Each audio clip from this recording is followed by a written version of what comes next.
Muy buenos días a todos los que nos están viendo a través de estos medios virtuales, el Internet, que hoy día se ha convertido realmente en nuestra carretera de comunicación.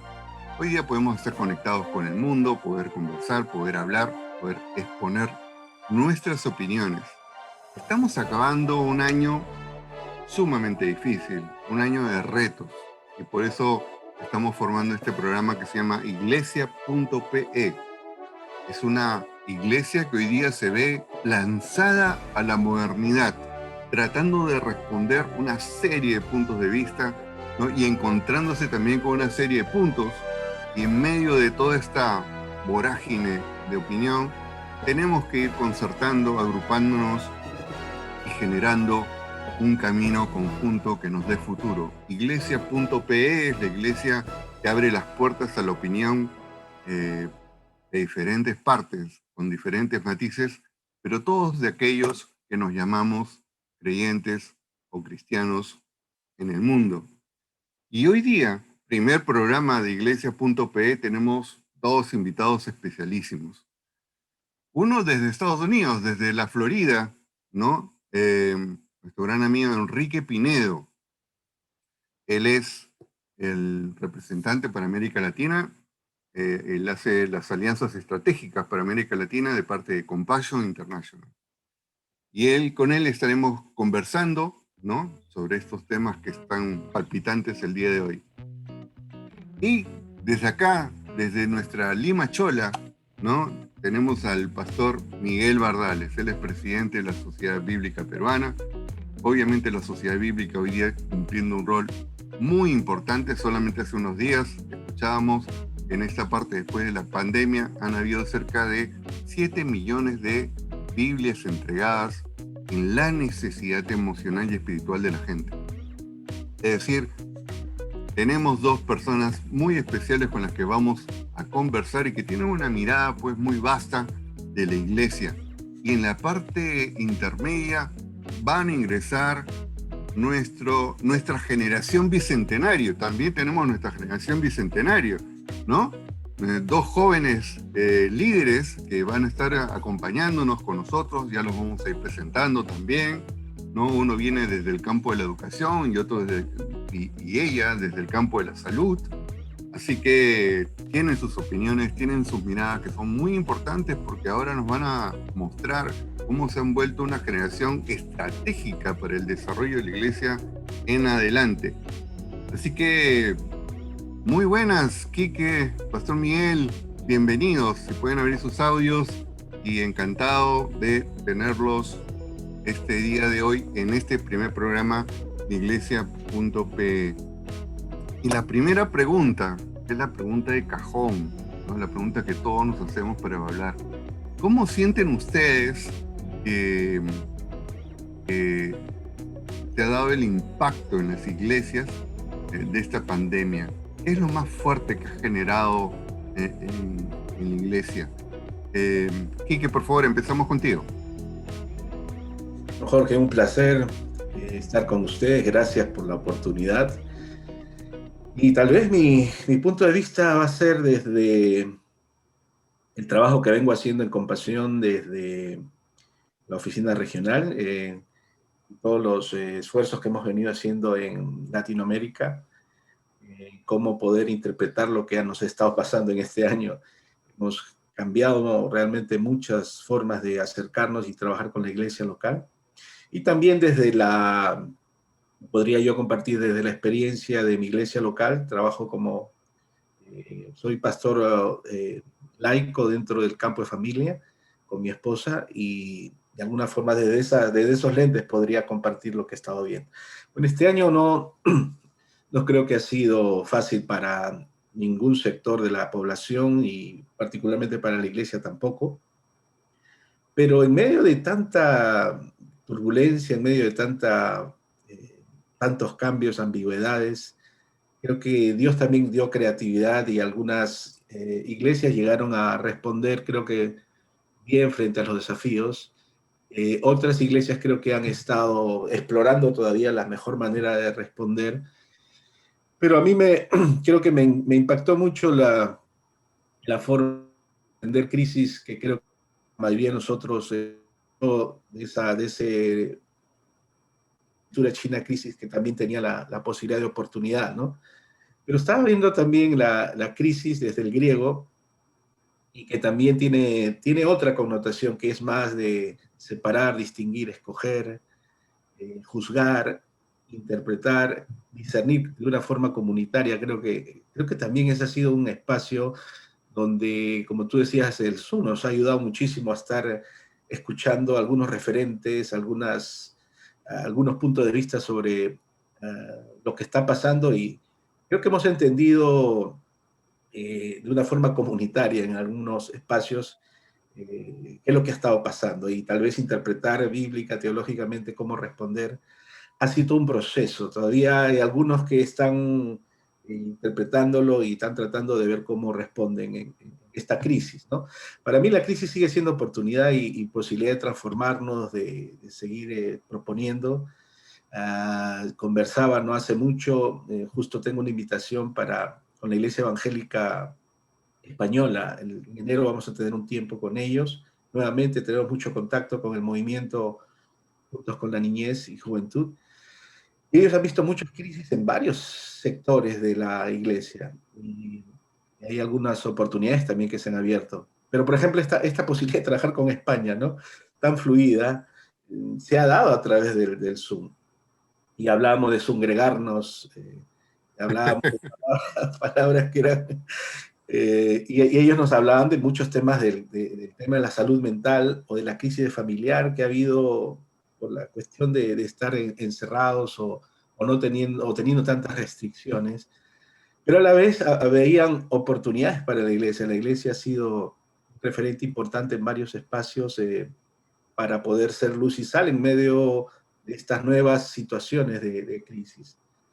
Ha habido, creo, para nosotros dificultades en diversos ámbitos y la iglesia ha tenido que repensar su forma de hacer pastoral, de hacer la misión de Dios, en medio de circunstancias nuevas, ambiguas, complicadas, y tratar de responder desde la misión. La misión va a adaptarse a las realidades, tiene que adaptarse a las realidades. La misión no cambia en su esencia, pero sí en la forma de adaptarse y de responder, ¿no? Y era interesante en el diálogo cuando teníamos con ellos, cómo ha sido un proceso también de adaptación a nuevas circunstancias que la dinámica de la iglesia se vio expuesta, ¿no? Donde no podía ya reunirse, congregarse físicamente, donde no podía visitar como antes visitaba, pero se dio muchos espacios y hay gente que dice que ha hecho pastoral mucho más fuerte a través de teléfono, hasta que se ha acercado más a mucha más gente a través del teléfono o del Zoom o del WhatsApp que de una forma normal o de esta manera de comunicarnos con el Zoom que ha abierto oportunidades. Compasión, por ejemplo, trabaja con pastores en zonas muy marginales y hemos tenido la oportunidad de reunirnos con ellos. Antes hemos tenido siempre que visitar la iglesia y visitarlos, tomaba su tiempo, llegar al lugar era su tiempo y es válido, creo, todavía eso. Pero el Zoom nos hizo que podamos tener a pastores de Honduras y pastores de Brasil hablándonos y preguntándoles qué está pasando en un diálogo fluido, ¿no? Que eso no se hubiese dado si no nos imponen esta cultura del Zoom, ¿no? en usar la tecnología. Ahora ya están al día, ¿no? Ya saben usarlo y los veo bien activos en las redes sociales. Creo que esas nuevas circunstancias también, esta oportunidad, esa transformación de responder a nuevos retos, creo que veo esos ángulos también, Jorge. Me encantó esa palabra, zungregarnos, ¿no? El mundo se nos ha achicado, hoy día estamos a un clic de distancia realmente. ¿Cómo lo vio usted, Pastor Miguel?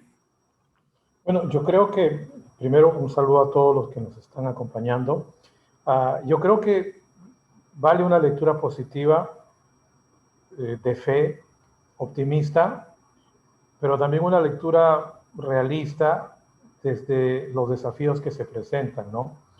Y pienso, igual que Enrique, que la Iglesia ha respondido con creatividad, ha interpretado la necesidad y la ha resuelto usando la tecnología tratando de mantener al rebaño. Estoy completamente de acuerdo con ello, pero pienso al mismo tiempo que la pandemia ha sido como un despertar a una pesadilla. No despertar de la pesadilla, sino despertar, ingresar a una pesadilla. Porque si antes teníamos una o dos demandas, hoy tenemos tantas y tan complicadas que el pastorado de la iglesia, el liderazgo de la iglesia, necesita encontrar el tiempo en el camino de cómo responder a las demandas de la sociedad. Desde la actitud positivista de Dios nos cuida al principio y querer mantener congregada la congregación, chocándose con la realidad de que todos nos contagiamos, y entonces hoy tenemos casi 300 pastores que han pasado a la presencia del Señor, algunos de ellos queridos amigos que en un acto de servicio fueron a repartir alimentos, se descuidaron y se contagiaron del virus. Profesionales cristianos que estuvieron en la primera línea de batalla, por los que se ayunó, se oró y que hoy han dejado huérfanas a sus hijos. O sea, desde esa posición, que el virus es una realidad y necesitamos cuidarnos y proteger a nuestra gente, hasta las demandas de la juventud, ¿no? Lo que ha pasado en Argentina con la aprobación del aborto, así como ha habido miles de cristianos y de gente conservadora defendiendo el lado de la vida, de la misma forma, han habido miles de mujeres argentinas defendiendo el derecho al aborto. Y esas personas no son nuestros enemigos, son nuestros prójimos aun cuando piensan diferente. Pero lo mismo tenemos que decir en el Perú, donde esa batalla no se ha dado como en Argentina, pero estamos viviendo otra batalla.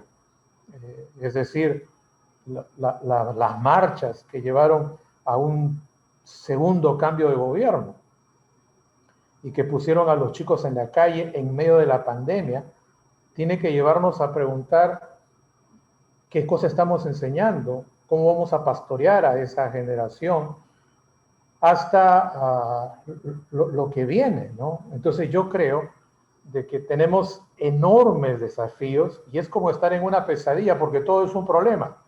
O sea, no es que tenemos un descanso, todo ahora es un problema y lo tenemos que asumir y tenemos que encontrar el tiempo y la dirección de Dios para responder a la gente, porque el mayor temor es que los pastores estemos en una línea y la generación que viene esté pensando diferentes. Si hubiera, yo no digo que hay, pero si hubiera una desconexión entre las generaciones cristianas, allí sí estaríamos en un enorme problema, ¿no?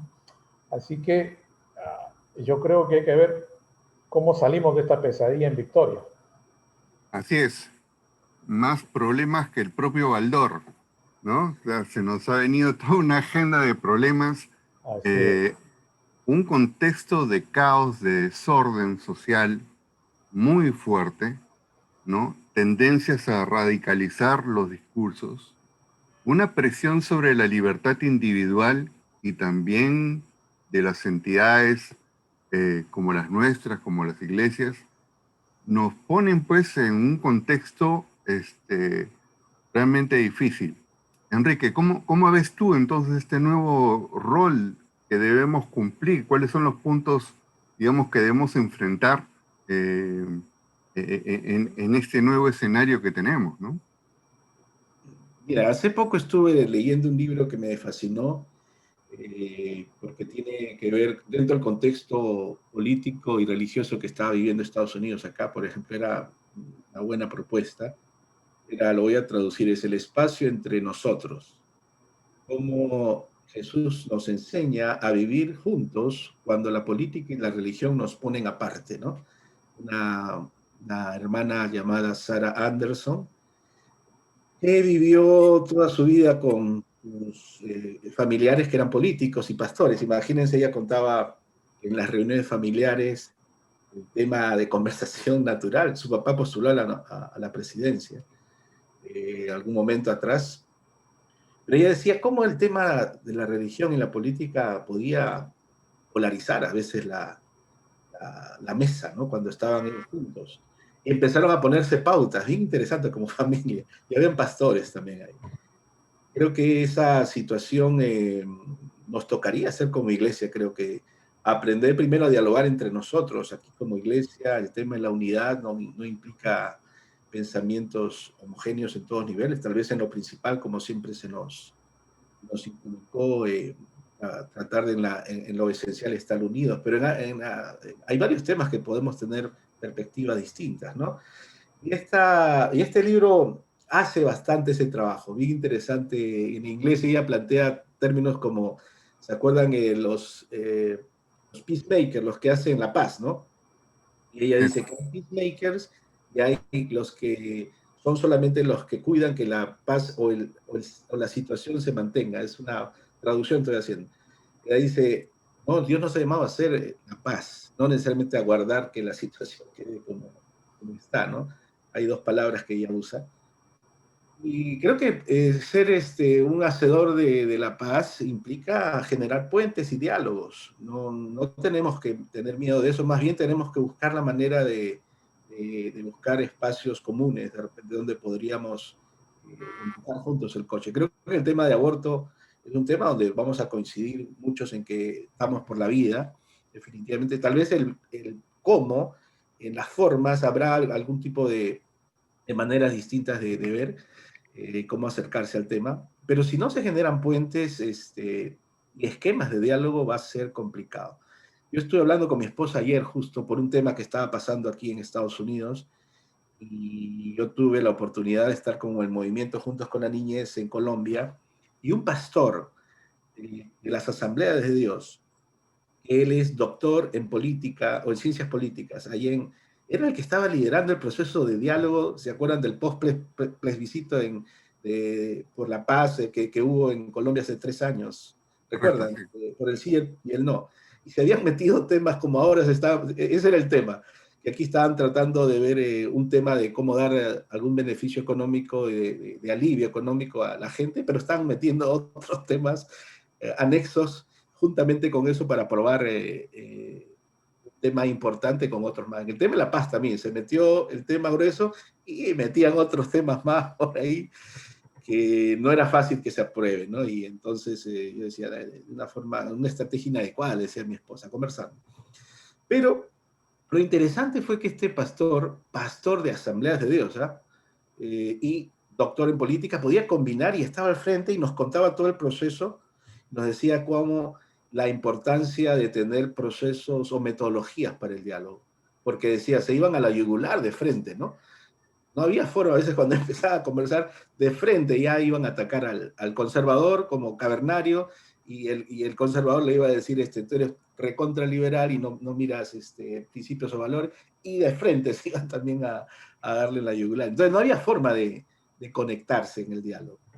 Y lo interesante fue que nos compartió algunos de esos modelos, cómo trabajaban el lugar donde poder dialogar, la forma, la metodología de hacerlo, el escuchar paciente activo, escuchar realmente, no estar haciendo el que estás escuchando, pero sí es con tu posición inamovible. Y llegaron a tener algunos avances y era interesante ver que hubo un pastor de Asamblea de Dios, no estaba mal un pastor, perdón, metodista o luterano, estaba hablando de un pastor de Asambleas de Dios, ¿no? Más conservador, podía estar manejando esas vicisitudes de diversos puntos de vista bien álgidos, ¿ah? Y a la vez tener una metodología para el diálogo, donde había respeto, donde le tocaba a uno hablar, el otro tenía que más o menos tratar de poder construir la narrativa que el otro había dicho para saber si realmente había escuchado. Varias cosas que eran interesantes en cuanto a ese diálogo que yo creo que aprendimos. Nosotros como movimiento estábamos tratando de ver un tema también medio álgido y decíamos, ¿cómo aprendemos? Y fue una de las propuestas,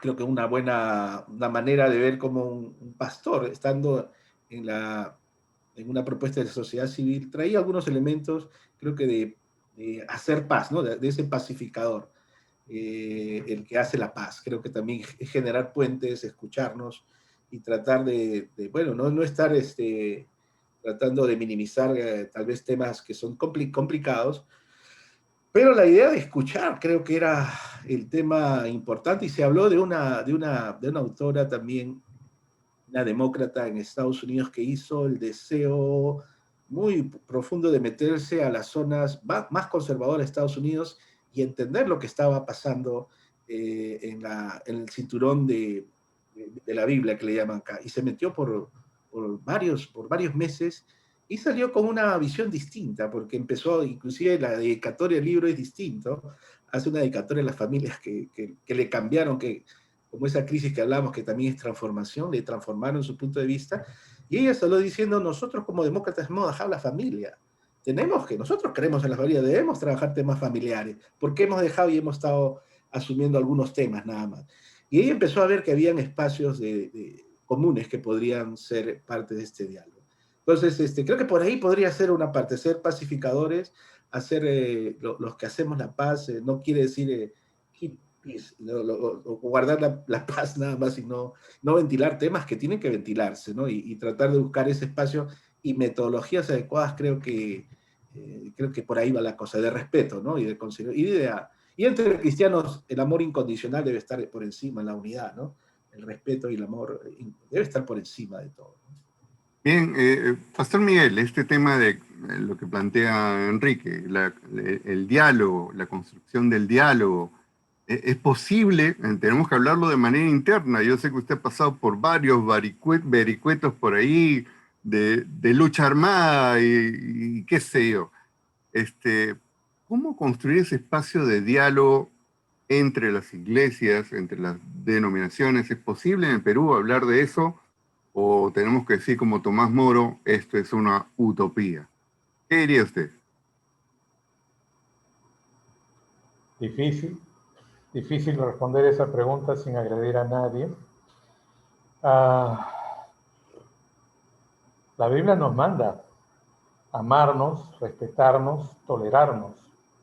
No lo cumpla, sino que está en función de mi responsabilidad. Soy yo quien tiene que dar ese paso de iniciativa. Así que, claro que sí, hay que insistir en el diálogo, en la tolerancia, en el respeto, sin dejar de reconocer con preocupación que parece ser que la intolerancia se está apoderando de nuestro lado. O sea, si los diversos sectores de la sociedad civil encuentran imposible reconciliarse al interior de la iglesia evangélica, los sectores que conviven bajo ese nombre quizá no entran en una conflagración abierta por la política de mantenernos distantes los unos de los otros. De un tiempo a esta parte, el espíritu de competencia, porque yo tengo más, entonces valgo más. Es una idea que está comenzando a apoderarse. Entonces, para cumplir con nuestra parte, creo que en una actitud humilde deberíamos de convocarnos para orar y para volver a la Escritura, porque creo que a todos los sectores de la iglesia le haría bien estudiar la palabra, estudiar los evangelios, ver a Jesús en contraste con los fariseos y tratar de imitar al maestro en sus formas y en su contenido.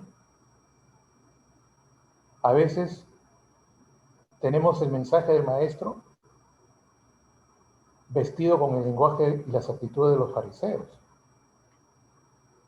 Y eso es lo que puede llevar a que ese precioso mensaje que es el tesoro que Dios nos dio, el poder que Dios nos dio, no sea escuchado por quienes deben escucharlo.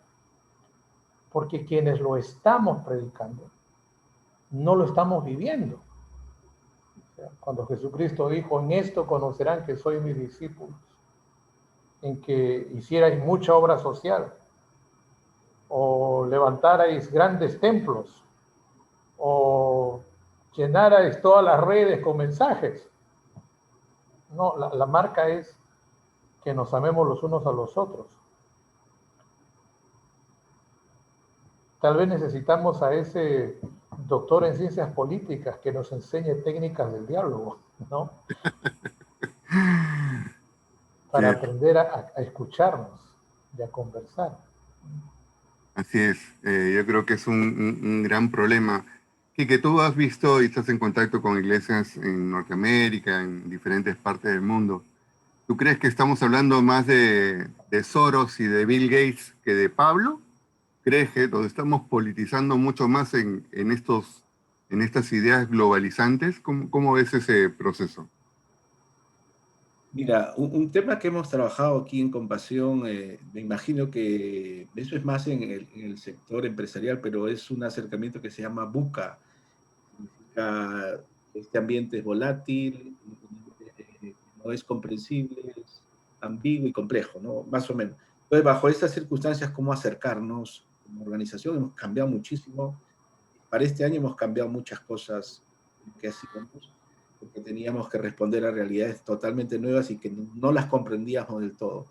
Pero uno de los temas que para tal vez ayudar en el proceso y acompañar a la iglesia es el tema de clarificación, de dar claridad, de ayudar a comprender algunos temas hasta donde se pueda, ¿no? Porque creo que hay ahora verdades alternativas que nos genera toda las redes sociales, que es parte de su negocio. Y estábamos justo con mi esposa, nosotros trabajamos con familia, cómo no es fácil ahora manejarse solamente con un discurso, porque YouTube te presenta cantidades de discursos y narrativas y posiciones, y que cuanto más polarizantes sean, les genera mayor réditos o ingresos.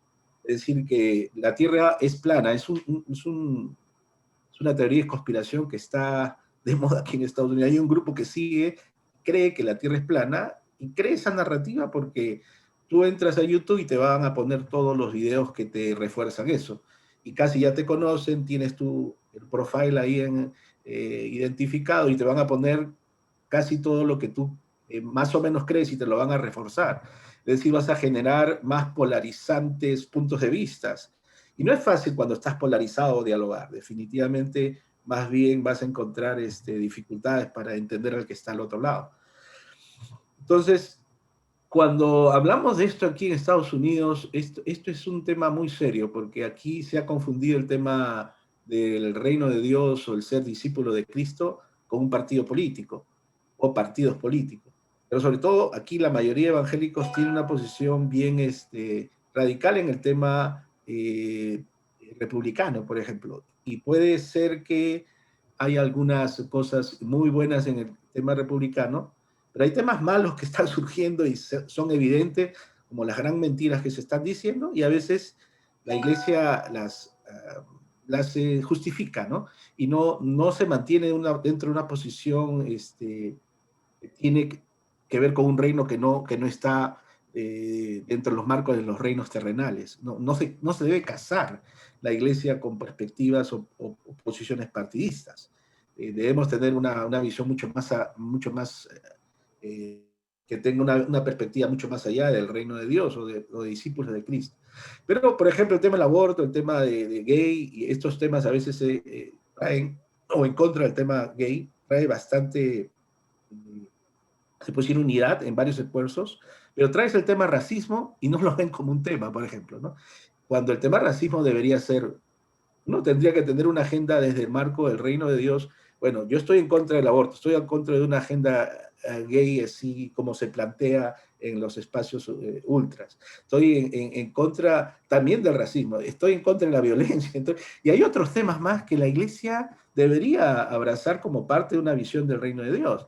Pero aquí a veces se ha hecho tanto trabajo por los medios de comunicación, las redes sociales, que la iglesia cree que, un gran sector de la iglesia cree que una posición es la que te hace ser cristiano. Si tú no eres cristiano, o sea, si tú eres cristiano tienes que ser de este partido. Lamentablemente eso ha traído mucho énfasis y muchos movimientos juveniles acá, que ya desde hace 4 años atrás, los movimientos juveniles no estaban con la iglesia, los muchachos no estaban con la iglesia, habían votado más como por los demócratas.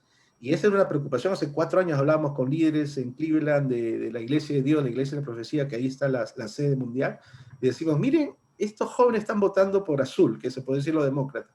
¿Qué está haciendo la iglesia para responder en la próxima votación a eso? Porque ellos están pensando en otras cosas, en otros temas que están planteándose acá. O sea, la iglesia a veces estaba un poco distante también a lo que la juventud estaba diciendo.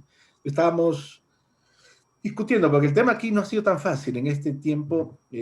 Yo, por ejemplo, soy independiente y digo con mi familia, qué bueno que somos independientes y estamos registrados como independientes, porque tenemos la posibilidad de criticar a los demócratas, porque los demócratas tienen grandes fallas también, y los republicanos también, porque tienen grandes fallas, y tienen grandes bondades cada uno, pero yo prefiero ser independiente y tener la posibilidad de decir, no, pero esto es lo más cercano para mí de lo que podría llamar la visión del reino de Dios.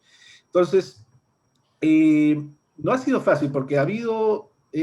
muchas de estas polarizaciones se han generado a través de los medios, a través de las redes sociales, y no es fácil dialogar, conversar, como se mencionaba hace un rato. Por eso este libro que les decía era un buen aporte, ¿no?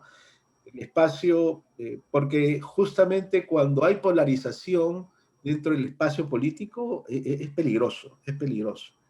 Yo creo que Y, y debe haber formas de puentes, como dijimos, para poder tener diálogo, si no, esto va a ser inmanejable. y sobre todo siento que hay una politización que está ingresando a las iglesias y que justamente hacen lo que dice el Pastor Miguel, ya el hecho de una mayor confrontación, ¿no? También los demócratas pueden irse al cielo, me imagino, como la gente de izquierda o de centro, ¿no? O si no eres conservador en el esquema paradigmático que se plantea, ¿no? Si no tienes unas posiciones más de centro. Bueno, si todos esos discursos o categorías comienzan a ingresar a la iglesia, yo veo que vamos a terminar como UI Alianza, ¿no? Una, una crítica por dentro que no nos va a permitir dialogar. Y justamente tenemos dos jóvenes hoy día que pretendemos que puedan darnos sus puntos de vista. Ellos son Alison y Maya es enfermera, ¿no? Es una creyente, líder en su iglesia. Ella va a la iglesia Elim, allá por Independencia. Sale de las canteras de Compassion también, así que conoce muy bien el sentir de la gente, además de la profesión que ha tenido. Ha estado viajando por diferentes partes del país con este grupo que ha creado los hospitales transitorios. Así que ha visto mucho sufrimiento de cerca.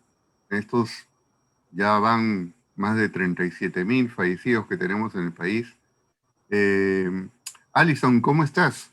Gracias por estar con nosotros. Bueno, tu primera reflexión, opinión y preguntas para nuestros invitados el día de hoy. Realmente qué interesante. Me ha gustado mucho esta dinámica de poder hacer este disque debate, por decirlo así, pero realmente me deja mucho pensando lo que dijo el pastor Miguel, ¿no? Él menciona y dijo de los niveles de intolerancia, ¿no? Que quizás nos pueden ver de esa manera, ¿no? Realmente creo que los jóvenes o nosotros como jóvenes en esta circunstancia de COVID, sí es cierto, todos hemos migrado al lado virtual. Creo que eso es algo que ya veníamos haciendo y que más bien los pastores han sido los que recién se han involucrado a este mundo de las redes sociales, ¿no? Y realmente para nosotros es bueno, ¿no? Tener a nuestro pastor conectado con nosotros vía Zoom o diciéndonos un discipulado, ¿no? Pero sí he visto también que muchos de los jóvenes han dejado quizás de conectarse, ¿no? Han dejado de conectarse y más que todo por este asunto que justamente también menciona el pastor, que la sociedad ahorita estamos complicados, ¿no? O sea, hay una sociedad que está necesitando, o sea, si ya necesitaba, ahora necesita mucho más, ¿no? Y ahora el mismo tema del joven que quiere relacionarse, ¿no? Que quiere estar en contacto con sus pares, que quiere ir y compartir y reír y hablar, pero no solamente a través de redes sociales, ¿no? Sino que también queremos quizás tener una reunión con un amigo, sentir el abrazo de una amiga, ¿no? O de nuestro líder cuando quizás estamos pasando situaciones difíciles. ¿A dónde vamos, no? Esa es la pregunta, ¿no? O sea, ¿qué hacemos, no? Cuando nosotros sentimos que no podemos, porque el hecho de que estemos en COVID no significa de que las cosas que nosotros como jóvenes pasamos las hayamos dejado de pasar, ¿no? Sino que hay adolescentes que pasan este proceso de transitorio a la juventud y que están teniendo sus crisis, sus propias crisis, ¿no? Y ahí está no sé si lo creativo de cada iglesia o lo que necesitamos innovar quizás para que los jóvenes no se sientan tan solos, ¿no? Porque si bien es cierto, hay esa conexión de discipulado, de alimento espiritual, pero también este tema de estar, ¿no?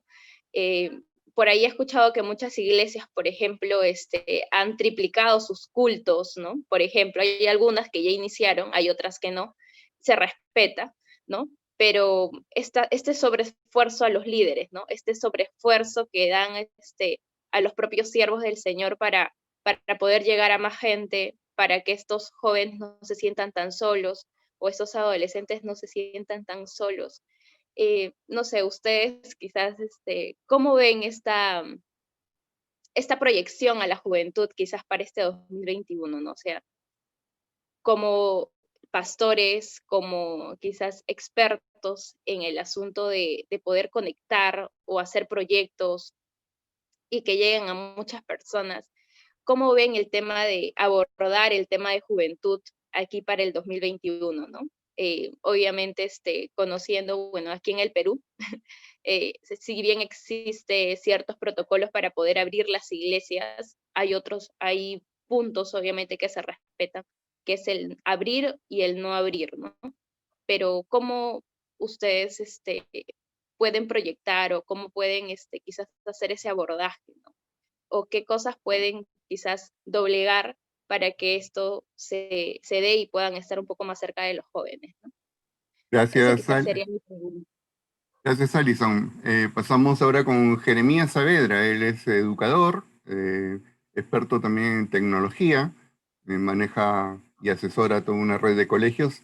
¿Qué tal, Jeremías? ¿Cómo te va? Adelante, por favor, con tu opinión y consulta. Hola, buenos días con todos. Sí, muy interesante las reflexiones, el poder intercambiar maneras de ver a la iglesia. Y también me quedo con la parte crítica que podemos autoevaluarnos, que somos muy intolerantes, nos estamos convirtiendo en muy intolerantes, pero algo que parece hasta gracioso es de que también somos muy juzgones, ¿no? Muchas veces juzgamos y algo para analizar en esta coyuntura es de que muchas iglesias juzgábamos a los jóvenes.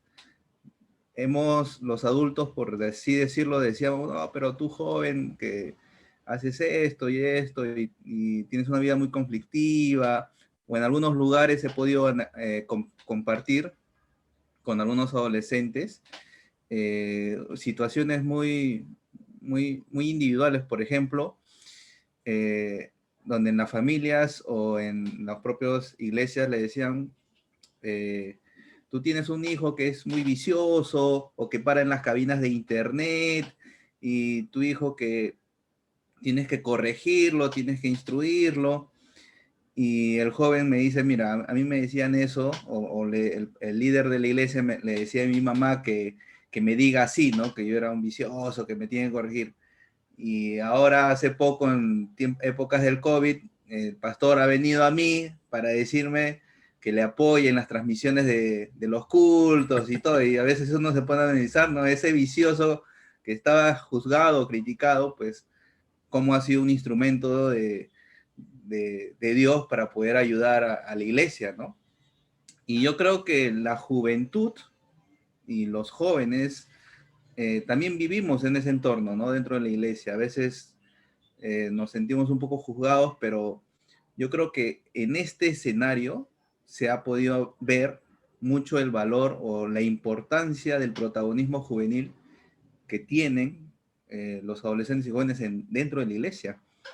O sea, yo he podido ver que muchos jóvenes a través de estos medios virtuales han podido demostrar su servicio y extra servicio, porque los jóvenes mientras editaban los videos se quedaban las amanecidas, transmitir, crear contenido, cosas que, bueno, ahora tienen un mayor valor, ¿no? Creo que ahora un pastor que vea a un chico en una computadora por horas no va a ser capaz de decirle, bueno, él es vicioso, ¿no? Sino que más bien está haciendo algo que de alguna manera, pues, puede ser útil. Y yo creo que es en ese contexto donde vivimos o nos estamos desarrollando, de que falta un insumo o falta un componente que permita que el joven se involucre más en la iglesia. Y creo que es el acompañamiento. El hecho de que el joven pueda sentir de que alguien está también detrás, observándolo, monitoreándolo. Incluso ahora las distancias de la comunicación se han acortado, ¿no? O sea, podemos hacer una comunicación por Zoom, por WhatsApp, por Messenger, y cuán positivo sería de que un pastor pudiera agendar sus citas de reuniones virtuales, de entrenamiento, o los líderes puedan estar ahí aconsejando y acompañando a los jóvenes, ¿no? Yo creo que en estos escenarios la juventud tiene una participación muy importante, y lo que viene más adelante va a determinar incluso que la iglesia pueda pasar por esto que llamamos la transformación digital, ¿no? Entonces van a haber escenarios donde una iglesia no va a tener ningún contacto físico. Entonces, ¿a quién vamos a recurrir o a quién vamos a formar para esos posibles escenarios más adelante? Entonces yo creo que la iglesia también tiene que mirar o tener una reflexión acerca de cómo instruir a las próximas generaciones mirando en todos los aspectos, ¿no? Y yo creo que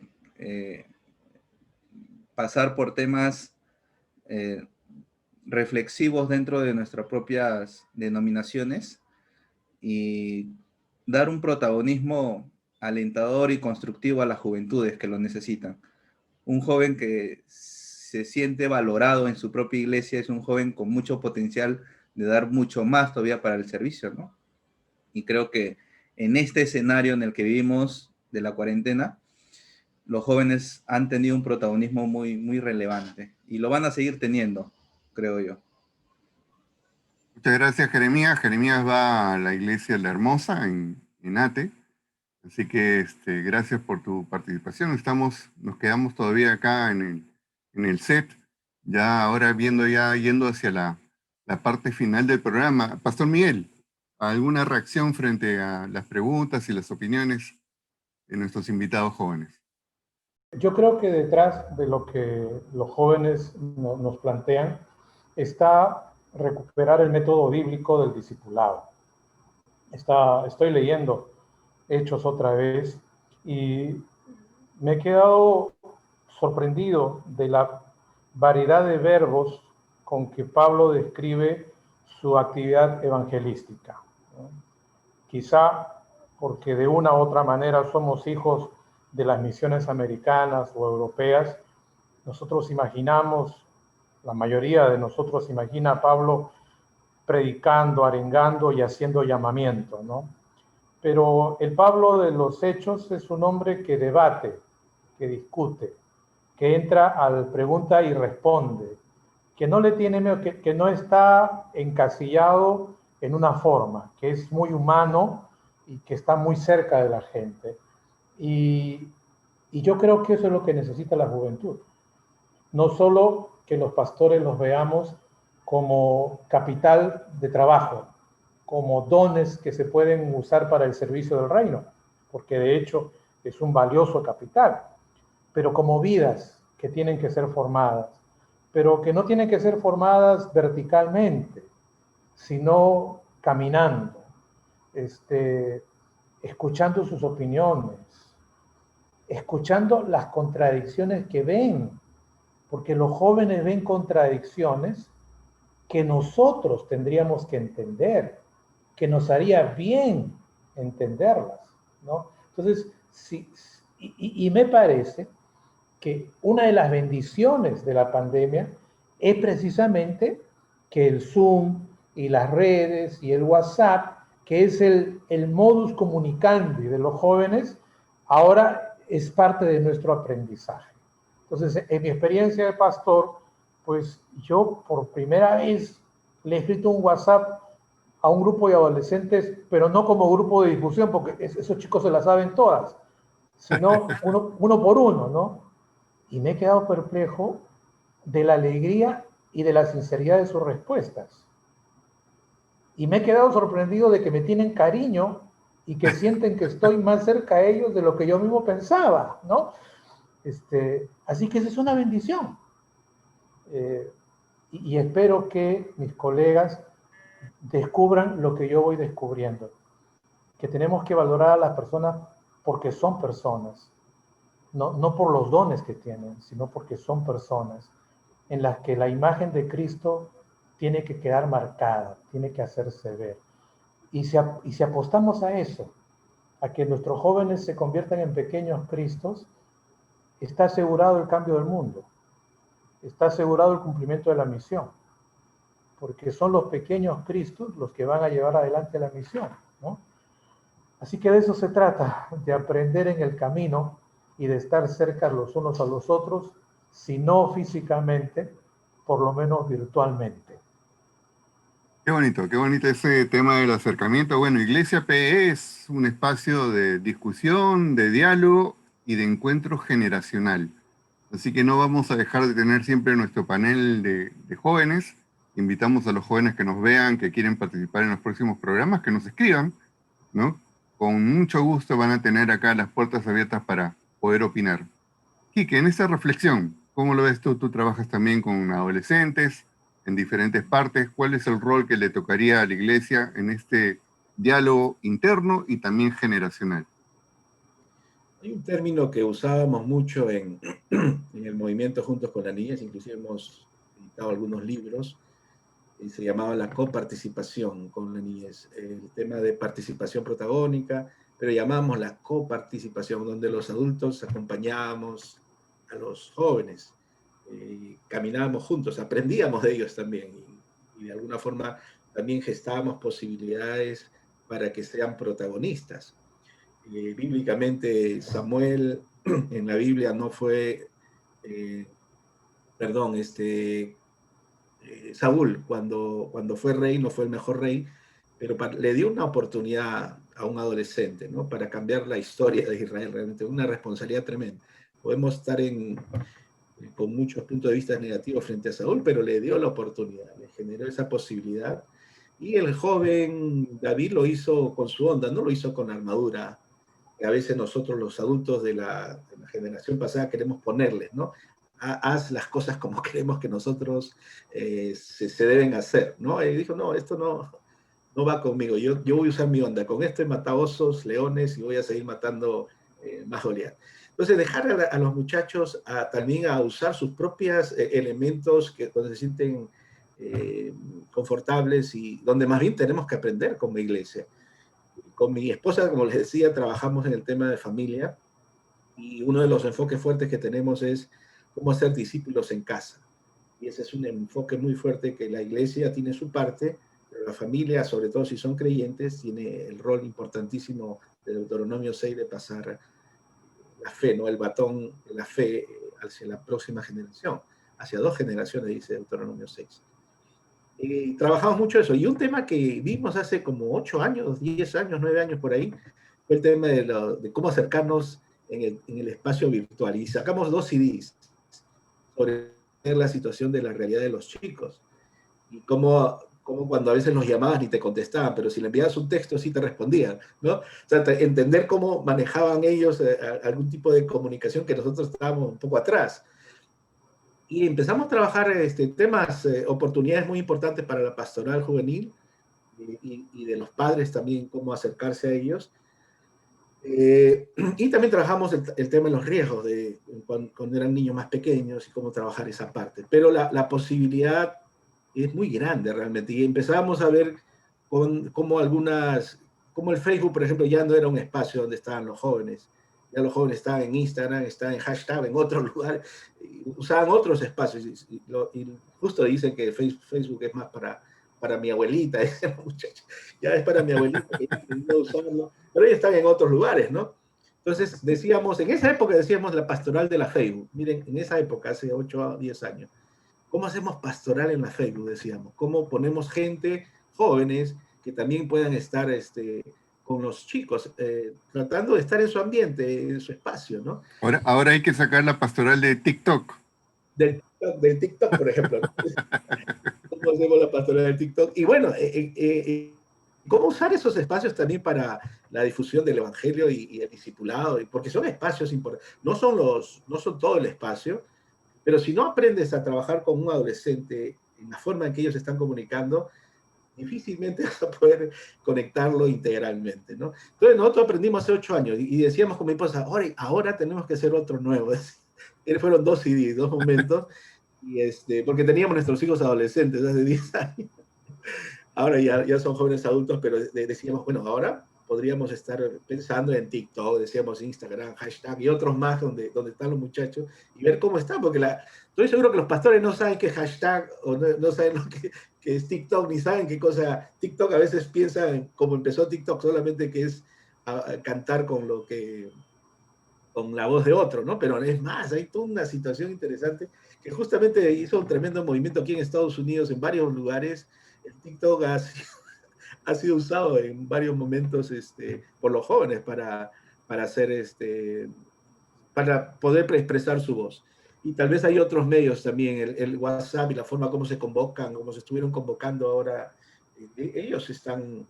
Yo quiero verlos más a los jóvenes como una oportunidad que como un obstáculo, ¿no? Para los desafíos del futuro del Perú. Creo que hay oportunidades para acompañarles y que ellos sean protagonistas. Y ayudarles a acompañar, que sea coparticipación. No, necesitan a los adultos. Nosotros no sabemos muchas cosas que ellos saben en la tecnología, pero tenemos experiencia, algunas cosas, sabiduría del camino que no necesitamos, ¿no? Como decía esa profecía, los ancianos soñarán sueños y los jóvenes verán visiones, como que van de la mano, ¿no? Hay que trabajar acompañados.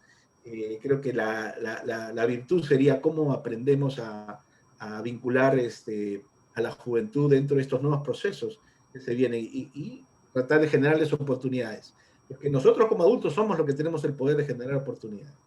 No hay espacios en la iglesia si no lo hacemos los adultos. Bien, lamentablemente, bueno, el tiempo es tirano, ha sido una conversación muy rica con ustedes y en un minuto los voy a volver asesores de una importante iglesia. Entonces a esa iglesia hay que decirle qué punto va a focalizar, qué punto debería focalizar este 2021 en este escenario que hemos pasado el 2020, el año perdido, el año de la crisis, el año de la pandemia, el año que ya no queremos ver. Entramos al 2021 con mucha expectativa. Ustedes se vuelven asesores. ¿Qué punto focalizarían de la iglesia este 2021? Empezamos con los jóvenes. Jeremías, ¿qué punto le dirías tú a una iglesia que debería focalizar, priorizar en este 2021? Bueno, yo creo que uno de los puntos muy importantes es acerca del proceso de acompañamiento, como lo mencioné, pero ese discipulado, como mencionaba el pastor Miguel, basado en hechos, donde incluso el nuevo creyente se siente tan cerca de la iglesia y no se siente un espectador, sino se siente parte, o sea, él se siente capaz de poder incluso contribuir y hacer obras, ¿no? Entonces, yo creo que muchas veces hemos entrado a un proceso de acompañamiento donde solo el nuevo solo escucha, pero nunca hace, ¿no? Incluso es como en la escuela nos enseñaban solo a escuchar y muchas veces no es un aprendizaje activo. Muchas de las juventudes se mueven por el entusiasmo, la emoción y la adrenalina, ¿no? Que corre por ellos. Entonces, en la juventud el discipulado tiene que ser mucho de de participación, de incluso involucramiento en actividades concretas, ¿no? Yo creo que una iglesia con esa mirada a futuro puede decir que sus jóvenes pues estarán mucho tiempo, ¿no? Permaneciendo y activos, promoviendo hacia otros. Gracias, Jeremías. Alison, un punto, breve, por favor. Bueno, creo que Jeremy ha dicho gran parte de lo que pienso. Creo que el acompañamiento, como dice Jeremy, es importante. Y también el tema del discipulado, ¿no? De que los líderes puedan estar un poco más cerca de cada uno de los jóvenes, incluso que pueden haber estado alejándose, o más que todo un reclutamiento, ¿no? De aquellos jóvenes que estuvieron y ahora ya no están, ¿no? Creo que un poquito más de ese interés por rescatar a esos jóvenes que quizás no se conectan, ¿no? Que quizás no están siendo parte de esta migración al lado tecnológico. Ese sería mi punto. Gracias. Pastor Miguel. Bueno, yo creo que deberíamos poner énfasis en no permitir que nos marquen la agenda, que las circunstancias ni las tensiones nos marquen la agenda, que la agenda la marque Dios. Venga tu reino, dice el Padre nuestro, ¿no? Entonces volver a la Biblia y cómo la Biblia responde a la realidad que vivimos. Creo que por allí tiene que estar la prioridad del ministerio para este año tan complicado. Gracias. Enrique.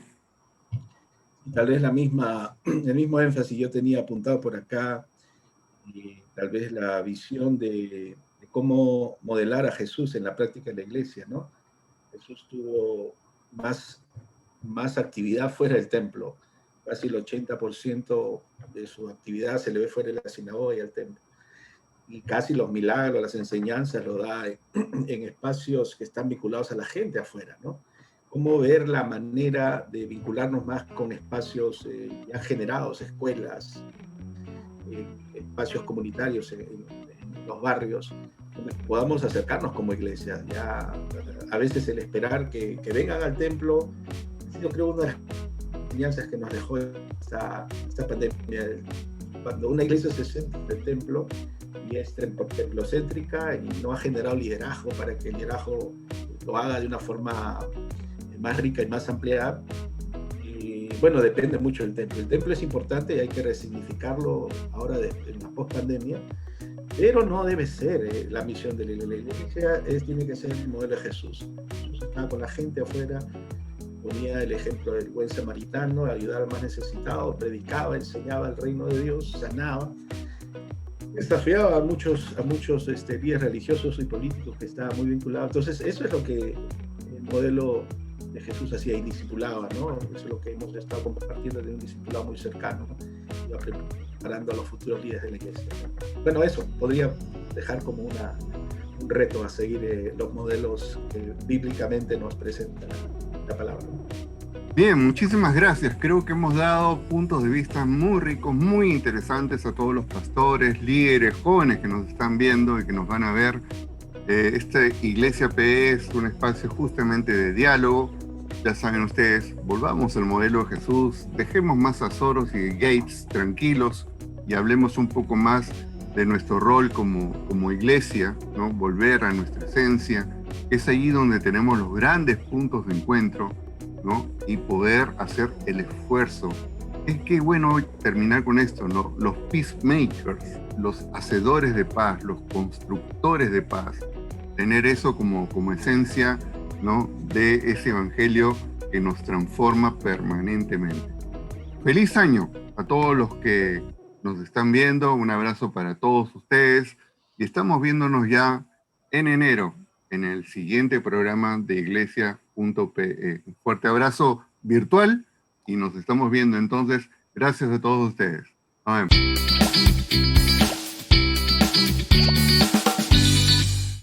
Bendiciones para todos. Un feliz año.